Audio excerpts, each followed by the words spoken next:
ඔයාගේ ස්මාර්ට්ෆෝන් එක කාලයක් එක්ක පාවිච්චි කරගෙන යද්දී ඒ කියන්නේ අලුතෙන්ම ස්මාර්ට්ෆෝන් එක අරගෙන සැලකිය යුතු අවුරුදු ගානකට පස්සේ ඔයාට මේ ෆෝන් එකේ බෑක් සයිඩ් එකේ එහෙම නැත්නම් හවුසින් එක තියෙන පැත්තෙන් දැක ගන්න හම් වෙනවා නිකන් කර්ව් එකක් වගේ. ඒ කියන්නේ කර්ව් එක ලොකුවට නෙමෙයි සාමාන්‍ය කුඩා ප්‍රමාණයකට වක් වෙලා වගේ තියෙනවා ඔයාට දැක ගන්න හම් වෙනවා. ඉතින් මේ වෙලා තියෙන්නේ ඔයාගේ ෆෝන් එකේ බැටරි එක ඉදිමීමට පටන් අරගෙන තියෙන එක. ඉතින් ඔයා මේක කියා කරන්නේ නැතුව දිගටම පාවිච්චි කරගෙන යනවා. ඉතින් ඔයාලට කියා කරන්න අවශ්‍යතාවයක් වෙන්නේ මේකේ charging සාමාන්‍ය විදිහට වෙනවා. බැටරි එකේ ලයිෆ් එකක් ප්‍රශ්නයක් නැහැ. ඒකත් ඔයාගේ වැඩවලට අනුව සාමාන්‍යයෙන් තියාගන්න පුළුවන්. ඉතින් මේ හේතුන් නිසා ඔයා මේක ගැන වැඩි කියා කරන්නේ නැහැ. අනිත් එක තමයි මේ ස්මාර්ට්ෆෝන් එකේ බැටරි එක බොහෝ දුරට සීල් කරලා එන්නේ. ඒක නිසා ඔයාලට මේක ගලවන්න විදියකුත් නැහැ. ඉතින් ඔයා මේක කියා කරන්නේ නැතුව දිගටම පාවිච්චි කරගෙන යනවා. ඉතින් මෙහෙම පාවිච්චි කරන් ගියොත් වෙන්නේ ඔයාගේ බැටරි එකේ ස්මාර්ට්ෆෝන් එකේ බැටරි එකේ තියෙන ඇසිඩ් ඔයාගේ ස්මාර්ට්ෆෝන් එකේ ඇතුලේ බෝඩ් එක කාන්දු වෙලා මේ බෝඩ් එක සම්පූර්ණ නාස්ති වීමකට එහෙම නැත්නම් විනාශ වීමකට ලක් වෙන්න පුළුවන්. මොකද මෙන්න මේ බැටරි එක ඇතුලේ තියෙන්නේ ඇසිඩ් කියන්නේ අම්ල තමයි තියෙන්නේ. ඉතින් සම්පූර්ණ බෝඩ් එක විනාශ වීමකට ලක් වෙන්න පුළුවන්. ඉතින් මෙහෙම නොවුනත් ඔයා දිගටම මේක පාවිච්චි කරන් ගියොත් මේකේ ඉදිමීම වැඩි වෙලා මේක ඔයා charge එකේ ගහලා තියෙද්දි එහෙම නැත්නම් ඔයා කෝල් එකේ ඉද්දි එහෙම නැත්නම් ඔයා ළඟ තියන් ඉද්දි පුපුරා යෑමේ සම්භාවිතාවයකුත් තියෙනවා. ඔව් මිත්‍රවරු මේක පුපුරා යන්න උනත් පුළුවන්.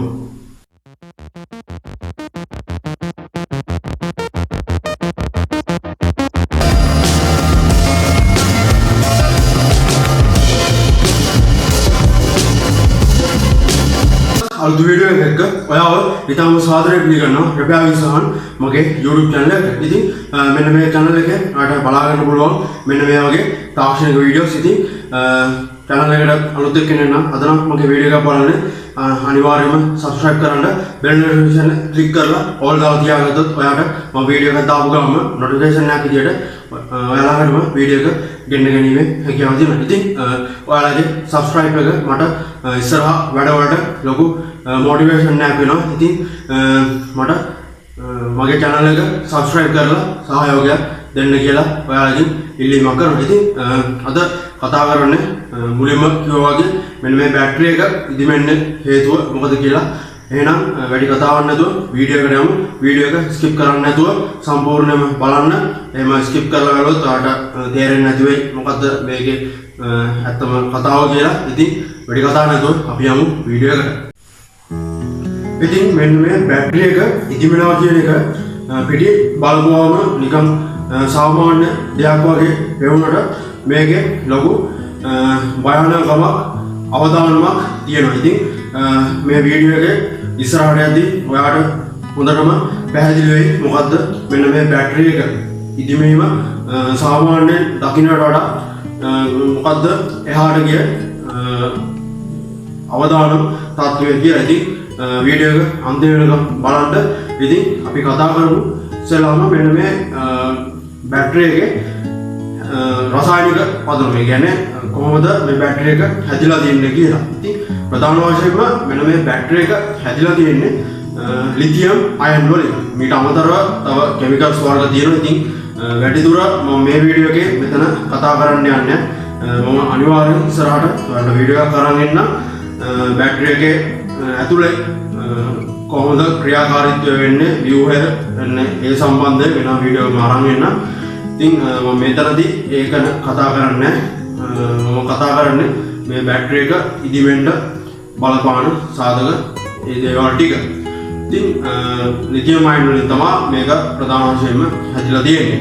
ඉතින් බැටරි එක ඉදිවෙන්න ප්‍රධානම හේතුව තමයි මේකේ සාමාන්‍ය ක්‍රියාකාරීත්වය වෙනස් වෙලා. ඒ කියන්නේ සාමාන්‍ය පවතින විදිහ වෙනස් වෙලා මේකේ රසායනික ක්‍රියාවලිය වෙනස් වෙනවා. ඒ කියන්නේ බාහිර බලපෑමක් නිසා යම්කිසි බාහිර බලපෑමක් නිසා මේක ඇතුලේ රසායනික ක්‍රියාකාරීත්වය වෙනස් වෙනවා සාමාන්‍ය ක්‍රියාවලියට වඩා. ඉතින් මෙන්න මේ රසායනික ක්‍රියාකාරීත්වය වෙනස් වුණාම මෙන්න මේ බැටරි එක ඇතුලේ විවිධ වායු වර්ග නිෂ්පාදනය වෙනවා. ඉතින් මෙන්න මේ වායු වර්ග නිෂ්පාදනය වුණාම තමයි අර ඉස්සලා මම කිව්වා වගේ බැටරිය මෙහෙම ඉදිමීමකට ලක් වෙන්නේ වායු වර්ග එකතු වීම නිසා මෙන්න මේ බැටරි එක ඇතුලේ.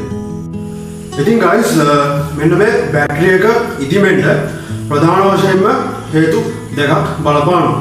පළවෙනි ප්‍රධානම දේ තමයි මෙන්න මේ ෆෝන් එක. දැන් මේ බැටරි එක ෆෝන් එක ඇතුලේ තියෙන්නේ. මෙන්න මේ ෆෝන් එක පාවිච්චි කරන කෙනාගේ මෙන්න මේ පාවිච්චියේ තියෙන දෝෂ සහ මෙන්න මේ ෆෝන් එකට බාහිරින් තියෙන පරිසරයෙන් එන බලපෑම. ඉතින් ප්‍රධාන වශයෙන්ම මේකට වැඩිපුරම බලපාන්නේ මෙන්න මේ පාවිච්චි කරන කෙනාගේ පාවිච්චියේ තියෙන දෝෂ සහ ටිකක් අඩු ප්‍රතිශතයකින් බලපානවා මෙන්න මේ බාහිර පරිසරයේ තියෙන සාධක. ඉතින් ඉස්සෙල්ලාම අපි කතා කරමු මොනවද මේ පාවිච්චි කරන කෙනාගේ තියෙන භාවිතය. ඒ කියන්නේ ස්මාර්ට්ෆෝන් එක පාවිච්චි කරන කෙනාගේ මේක පාවිච්චි කරද්දී එයා කරන අතපසුවීම් සහ එයාගේ අතින් සිද්ධ වෙන දෝෂ මොනවද කියලා. ඉතින් පළවෙනි ප්‍රධාන දේ හැටියට ගත්තොත් මෙන්න මේ බැටරි එක ඕවර්චාර්ජ් කිරීම. ඕවර්චාර්ජ් කිරීම කියන්නේ මම කලිනුත් වීඩියෝ එක කරලා තිබුණා. මෙන්න මේ ස්මාර්ට්ෆෝන් එක ඔයාගේ පහසුව සඳහා රෑට චාර්ජ් එකට ගහලා ඒක උදේ වෙනකම්ම චාර්ජ් එකේ තියෙන විදි මේක ෆුල් චාර්ජ් වෙලා සාමාන්‍ය පැය 2 3 4ක් වගේ චාර්ජ් එකේ තිබ්බාම මේක මේ බැටරිය ඕවර්චාර්ජ් වෙනවා. ඉතින් මෙහෙම ඕවර්චාර්ජ් වුණාම මේකේ බැටරි එකේ ඇතුලේ තියෙන අර මම ඉස්සෙල්ලා කිව්වා වගේ ක්‍රියාකාරීත්වය සාමාන්‍ය මට්ටමකට වෙනස් වෙලා මෙන්න මේ වායු නිෂ්පාදනය කරන්න පටන් ගන්නවා. එතකොට මෙන්න මේ බැටරි එක ඉදිමීමේ හැකියාව තියෙනවා. මෙන්න මේ පුද්ගල දෝෂයටදී කතා කරන දෙවෙනි කාරණාව හැටියට ගත්තොත් මෙන්න මේ ෆෝන් එක දිගු කාලයක් චාර්ජ් නොකර තිබීම. ඉතින් දිගු කාලයක් කියන්නේ සාමාන්‍යයෙන් මාසයක් වගේ එක දිගට ඔයා මේක චාර්ජ් නොකර තිබ්බොත් ෆෝන් එක චාර්ජ් නොකර තිබ්බොත් මෙන්න මේ බැටරි එකේ ඇතුලේ ක්‍රියාකාරීත්වය වෙනස් වෙලා මේකේ ඇතුලේ වායු නිෂ්පාදනය වීමක් සිද්ධ වෙන්න පුළුවන් දිගු කාලයක් චාර්ජ් එකේ නොදා සිටීමෙන්. ඉතින් මෙන්න මේ දේ කරන්න එපා. ඔයා ෆෝන් එක පාවිච්චි නොකරත් මේක චාර්ජ් කරලා ඕන් කරලා තියන්න එක දිගටම චාර්ජ් නොකර මේක තියන්න එපා. මොකද එතකොට අනිවාර්යයෙන්ම මෙන්න මේ බැටරි එක ඉදිමීමකට ලක් වෙන්න පුළුවන් නිසා.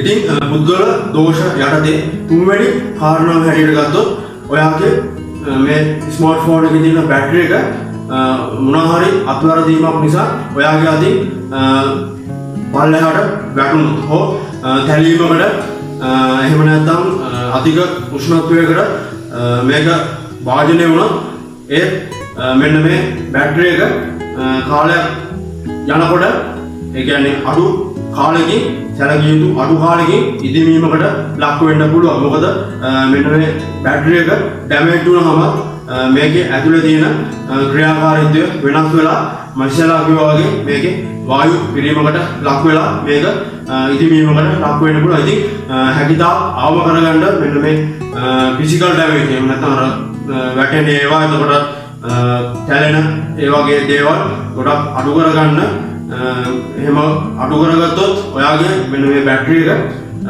දිගු කාලයක් පාවිච්චි කරගන්න පුළුවන්. එහෙම නැති වුණොත් ඔයා නොසලකිල්ලෙන් මෙන්න මේ බැටරි එක සාමාන්‍යයෙන් බිම වැටුණොත් හරි ඉස්සෙල්ලා කිව්වා වගේ තැලීමකට ලක් වුණොත් හරි මෙන්න මේ බැටරි එක ඉක්මනින් ඉදිමීමකට ලක් වෙන්න පුළුවන්. ඉතින් සලකිල්ලෙන් මෙන්න මේ බැටරි එක ඔයා ඩැමේජ් කරගන්න නැතුව පාවිච්චි කරන්න. ඉතින් guys පුද්ගල දෝෂයටදී තියෙන හතරවෙනි කාරණාව හැටියට ගත්තොත් මෙන්න මේ බැටරි වල තියෙන නිෂ්පාදන දෝෂ.